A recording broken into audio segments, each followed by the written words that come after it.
경기도 고양시의 한 초등학교 3학년 2반의 오늘 첫 수업은 국어입니다.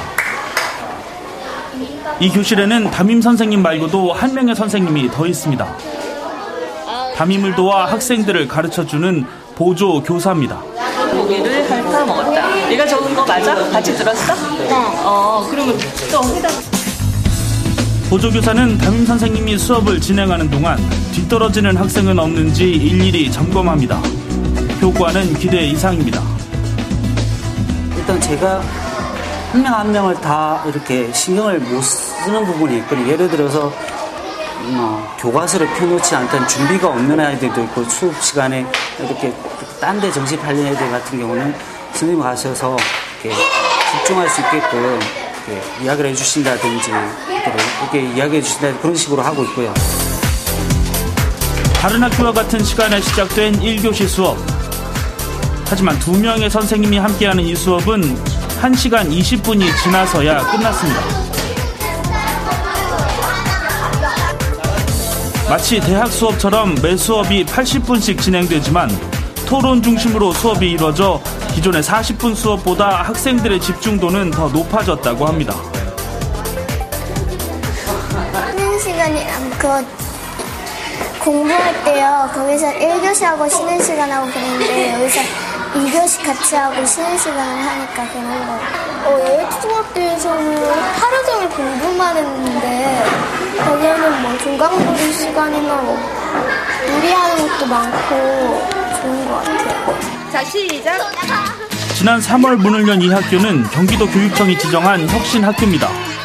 학생 중심 교육을 강조하면서 모든 수업마다 이렇게 학생 참여를 이끌어낼 수 있는 다양한 방식을 도입하고 있습니다.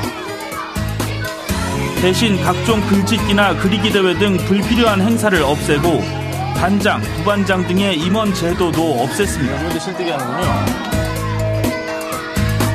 학생이 행복한 학교를 만드는 것, 이 학교의 설립 철학입니다. 권위사, 최우수, 우수, 장려 뭐 이러잖아요. 그러면은 그 상을 못하는 아이들은 얼마나 낙담하겠어요. 실패. 그래서 저희는 가장 중요한 게 아이들에게 학교에서의 어떤 이 성공감을 맛보게 해줘야지. 그래야 자기 자아 존중감이 형성되지. 실패감을 많이 맛보면 안 되거든요. 근데 상이라고 하는 것은 성공감을 맛보는 아이도 있지만 실패감을 맛보는 아이들을 더 많이 양산하는 시스템이란 말이에요. 이런 변화들은 모두 학부모들의 의견을 바탕으로 만들어졌습니다. 올 초 학교가 설립되던 시기부터 인터넷 카페를 만들어 학부모들의 다양한 의견들을 수렴해 반영하고 있습니다. 학부모들은 직접 선생님들의 수업 준비를 돕고 아이들의 교육 환경도 점검하는 등 좋은 학교 만들기에 동참하고 있습니다. 반응이 좋다 보니 일부러 이사 오는 가정들도 많습니다. 저희가 예전에 다녔던 학교가 좀 과밀지어졌어요. 한 반에 40명이 넘었어요. 그러다 보니까 아무리 좋은 수업이어도 애들이 뒤에 있는 애들은 거의 놀고 있는 거예요. 근데 여기는 우선 학생 수가 25명이고 선생님들도 또 나름대로 자원한 선생님들도 많다고 해가지고 조금 기대를 하면서 왔죠. 경기도교육청은 관내 43개의 학교를 혁신학교로 지정해 운영 중입니다. 학생 수나 학년 규모는 적은 대신 자율적인 학습 환경을 제공합니다. 교장은 공모제로 선발됩니다. 학교도 학생과 학부모가 주인이기 때문에 학생, 학부모, 교사 그리고 또 지역사회라든가 교장 선생님이라든가 그 수평적인 관계 속에서 각자 자기 위치에서 최선을 다하면서 자율적으로 참여해서 학교를 잘 만들고 이런 것이 학생 중심의 또는 학생을 위하는 학생을 주체하는 그런 교육이 되겠습니다. 지난 3월 혁신학교로 지정된 경기도 시흥의 이 중학교. 이 학교 학생들은 매일 아침을 특별한 인사와 함께 시작합니다. 선생님인가요? 수개월째 교문에서 학생들에게 인사를 하는 이 선생님은 바로 이 학교의 학생 부장입니다. 진짜 낯선 풍경이네. 빨았어요. 아직 안 말린 거예요. 그래서 이게 어디에 빨았어? 주말에 빨아야지. 주말에 PT에 차. 진짜? 주말에 빨아야지. 어디 빨고? 인사하시면서 때리지는 않겠죠? 등굣길을 조마조마하게 했던 선도부도 이 학교엔 없습니다. 선도부가 없는 학교가 있군요. 다른 학교 학생 생활지도 하는 거 보면 대부분 이제 교문에서 아이들이 되게 스트레스 많이 받거든요. 근데 선생님들도 그만큼 스트레스를 받는데 서로 스트레스를 안 받는 방법이 없을까 생각하다 보니까 제가 먼저 마음을 열고 인사를 하는 방법이 저에게도 도움이 되고 아이들에게도 좀 도움이 될 것 같아서. 그 아이들 자체가 혁신적이네요. 이 중학교는 지난해까지만 해도 평범한 공교육 과정을 따라왔습니다. 하지만 지난 3월 혁신학교로 지정되면서 책상 배치부터 수업 방식까지 예전에 없던 많은 변화가 나타나고 있습니다. 어려운 문제라서 혼자 해결하기가 좀 힘들 것 같죠? 나 모둠으로 만들어봤어요. 이 학교는 모든 수업마다 이렇게 서로를 가르치도록 하는 모둠 수업을 진행하고 있습니다. 서로가 서로의 선생님이 되는 이곳. 혁신학교 지정 이전부터 학교를 다녔던 3학년 학생들은 변화를 직접 느끼고 있습니다. 1, 2학년 때는 제가 이 혁신학교를 안 다녔기 때문에 서로 이렇게 돌리는 게 없었어요. 그래서 서로 개인적으로 이렇게 얘기하면서 자기만 알고 자기만 잘하면 된다 이런 교육관념이었다면 지금 3학년 때 혁신학교가 되면서 서로 모둠화가 됐잖아요. 그러니까 모둠화가 되면서 서로 의논하고 얘기하면서 최종의 결론을 얻어요. 그러면은 얘도 없고 나도 없고 서로 이렇게 얻잖아요. 똑똑하네. 수업 진도가 조금 늦어질 때는 있지만 뒤떨어지거나 포기하는 학생은 크게 줄었습니다. 이런 변화는 수업뿐 아니라 학생들의 교우 관계에도 영향을 미치고 있습니다. 학교 분위기가 좀 밝아진 것 같아요.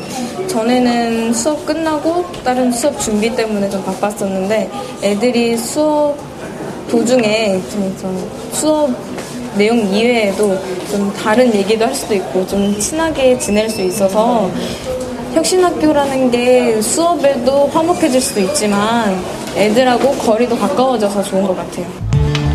이런 변화는 교육을 바꿔보자는 교사들의 행동이 있었기에 가능했습니다. 알고 있는 것과 다른 게 이 학교 교사들은 일주일에 한 번씩 공개 수업 시간을 갖습니다.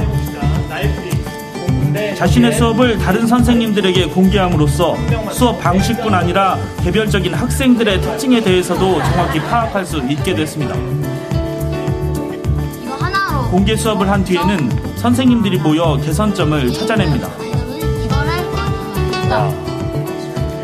충격을 받았습니다. 뭐냐면 저도 한문서 맨 처음에 배웠을 때, 학창시절에 배웠을 때 단어 하나는 뜻과 음을 배운 다음에 거기에서 나오는 속담이나 아니면 사자성어를 외웠거든요.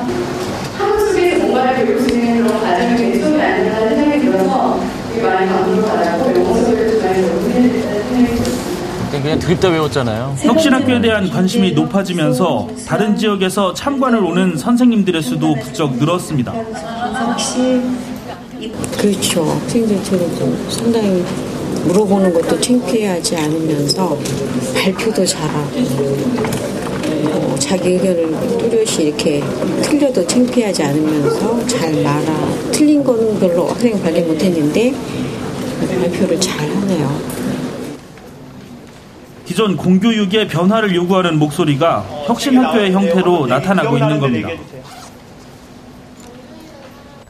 광노현 서울시 교육감 당선인이 자율고는 설립을 줄이고 취지를 벗어난 특목고도 퇴출시키겠다고 밝혔습니다. 대신 혁신학교로 공교육을 정상화한다는 겁니다.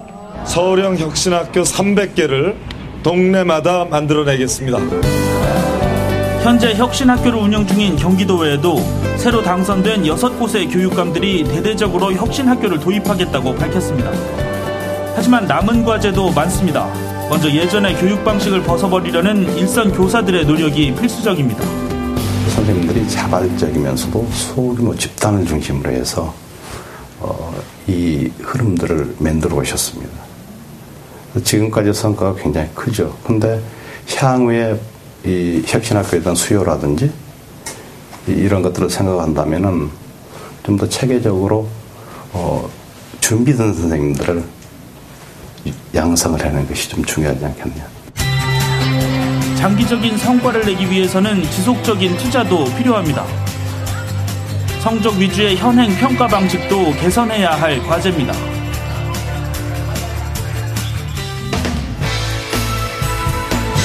학교를 오고 싶은 곳으로 만들어 공교육의 제자리를 되찾겠다는 혁신학교 실험. 야심차게 추진 중인 이 실험이 어떤 결과를 불러올지 학부모들의 눈이 이곳으로 쏠리고 있습니다.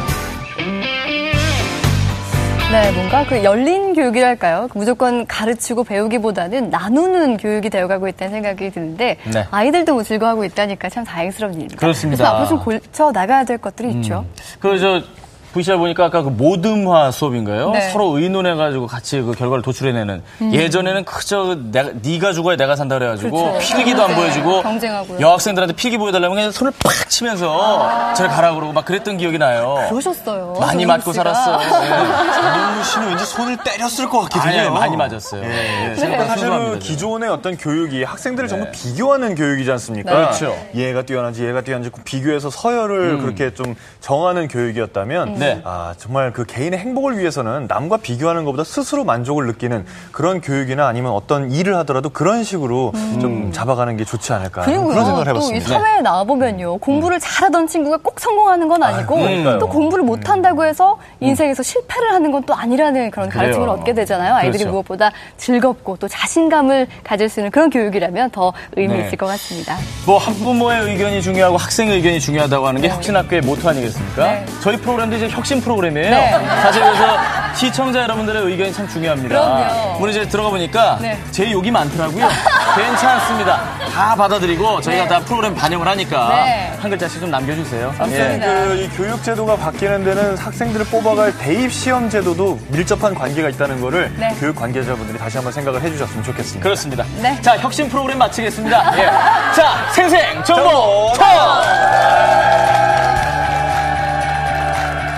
방송에 도움을 주신 분들께는 에뛰인바이 박명복에서